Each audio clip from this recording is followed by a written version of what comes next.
इंद्रजिमी जंबपर बाढ़ विषुअंबर रावण सा दंबपर रघुकुल राज है। इंद्रजिमी जंबपर बाढ़ विषुअंबर पवन बरि बापर समुन्नति रापर जो सहस्र बापर राम ध्वज राज है। इंद्रजिमी जंबपर बाढ़ विषुअंबर दावा दुम दंड पर चेता मृगुजुंड पर भूषण वितृंड पर जैसे मृगराज है। इंद्रजिमी जंबपर बाढ़ विषुअंबर तेज तम अंश पर काना जिमी कंस पर क्यों मलेच्छ बंश पर शेर शिवराज है। क्यों मलेच्छ बंश पर शेर शिवराज है। क्यों मलेच्छ बंश पर शेर शिवराज है। नमस्कार दोस्तों, मैं विघ्नेश त्रिवेदी आपका स्वागत करता हूँ हमारे YouTube चैनल पर। जैसे कि मैंने आपको वचन दिया था कि शिव जयंती के निमित्त पर मैं हिंदी में भी वीडियो बनाऊंगा, लेकिन थोड़ा लेट हो गया वीडियो बनाते बनाते, तो इसके लिए मुझे क्षमा कीजिए। लेकिन मेरा मानना ये है कि छत्रपति शिवाजी महाराज को याद करना है तो हर दिन शिव जयंती है।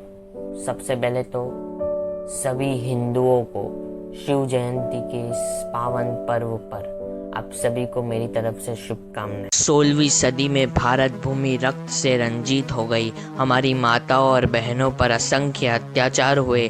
रोज लाखों हिंदुओं का कत्लखाना शुरू था। धर्म विलुप्त होने की कगार पर था। भगवत गीता का ज्ञान भाष्मीभूवन हो चुका था। हमारी मर्यादा को तार तार कर दिया था।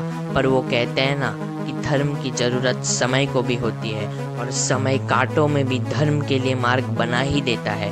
और वो समय भी आ गया जब लाखों द्रौपदियों के वस्त्रों की रक्षा करने के लिए, हमारी मर्यादा की रक्षा करने के लिए, भारत माता की रक्षा करने के लिए स्वयं केशव अवतरित हुए, और केशव ये छत्रपति शिवाजी महाराज के रूप में अवतरित हुए, और भारत ने फिर एक बार नए युग में प्रवेश किया।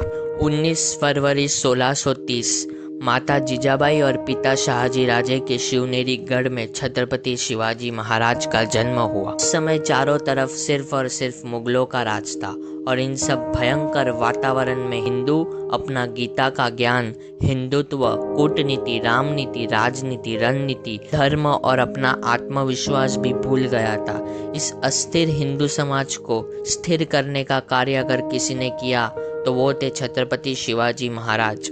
शिवबा ये बचपन से ही शौर्यवान थे, लेकिन इस शौर्य को दिशा देने का काम राजमाता जीजाबाई ने किया।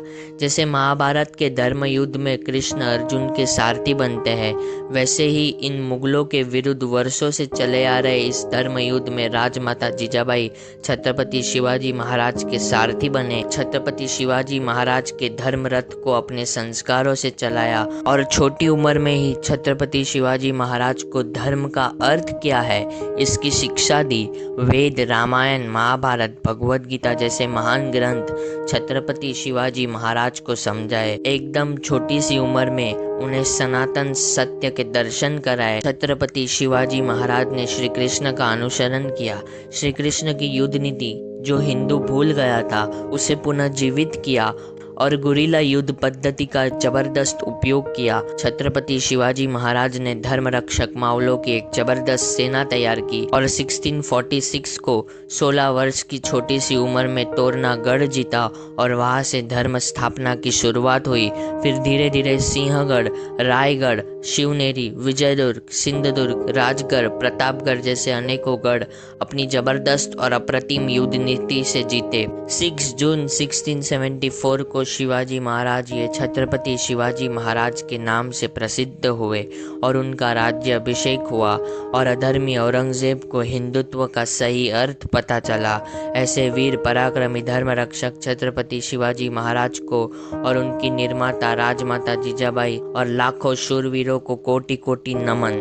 आप सभी को ये प्रश्न पड़ता होगा कि कैसे छत्रपति शिवाजी महाराज ने, उनके मावलों ने कैसे ये सब करके दिखाया कि 16वीं शताब्दी में मुगल रूपी अंधेरा जिस भारत भूमि पर छा गया था, और फिर देखते ही देखते भारत भूमि पर भगवे का उजाला छा गया। ये सब कैसे हुआ, इसका कारण क्या है? तो इसका कारण है उस टाइम के संस्कार।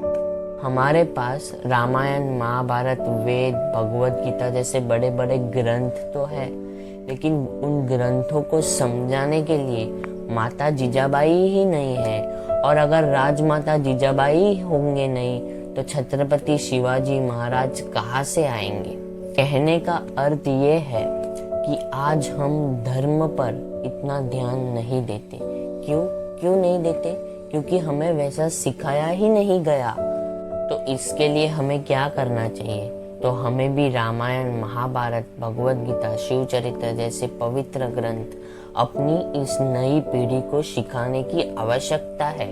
फिर ही एक उत्कृष्ट और एक सुंदर, एक स्वच्छ समाज का निर्माण होगा। शिव जयंती के इस पावन पर्व से छत्रपति शिवाजी महाराज का नाम लेकर एक शपथ लेते हैं कि फिर एक बार रामायण, महाभारत, वेद, उपनिषद, शिव चरित्र जैसे पवित्र ग्रंथ फिर एक बार पढ़े और राजमाता जीजाबाई और छत्रपति शिवाजी महाराज के सपने को फिर एक बार साकार करें।